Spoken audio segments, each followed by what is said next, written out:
Super star Mahesh Babu Rajamouli project కోసం eager గా wait చేస్తున్నారు అభిమానులు. అయితే విదేశాల నుంచి చర్చల మధ్యలోనే ఇండియాకి వచ్చేశారు మహేష్, జక్కన్న మరియు నిర్మాత. ఇప్పుడు మళ్ళీ ఫ్లైట్ ఎక్కడానికి రెడీ అవుతున్నారట.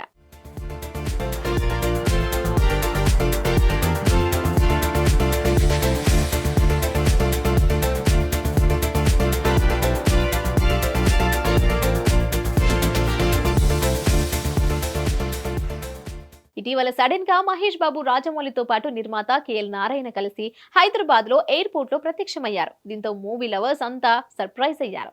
ఇక SSMB 29 పనులన్నీ దగ్గర పడ్డాయి.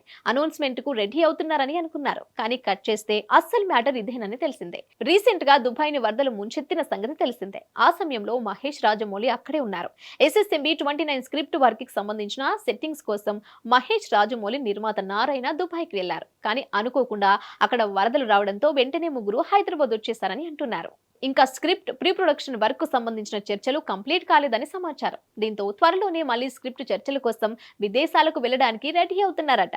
విదేశాల్లో అన్ని చర్చలు పూర్తి చేసుకుని ఇండియాకు తిరిగొచ్చిన తర్వాత SSMB 29 అనౌన్స్మెంట్ ఉంటుందని సమాచారం. సూపర్ స్టార్ కృష్ణ జయంతి సందర్భంగా మే 31న ఈ ప్రాజెక్ట్ అధికారిక ప్రకటన బయటికి రానుందని టాలీవుడ్ వర్గాలు చెప్తున్నాయి. ప్రస్తుతం మహేష్ బాబు స్క్రిప్ట్ చర్చలతో పాటు పూర్తిగా తన మేక్ ఓవర్ ని మార్చే పనిలో ఉన్నాడు. Prince pre production work and Mahesh look final అయ్యాక ఈ సినిమా సెట్స్ పైకి వెళ్లనుంది. ఈ సినిమాను Rajamouli pan world globe trotting action adventure గా తెరకెక్కిస్తున్నాడు. దాదాపు 1000 కోట్లతో ఈ సినిమా రూపొందుతుందని టాక్. మరి ఈసారి జక్కన్న ఎలాంటి వండర్స్ క్రియేట్ చేస్తాడో చూడాలి.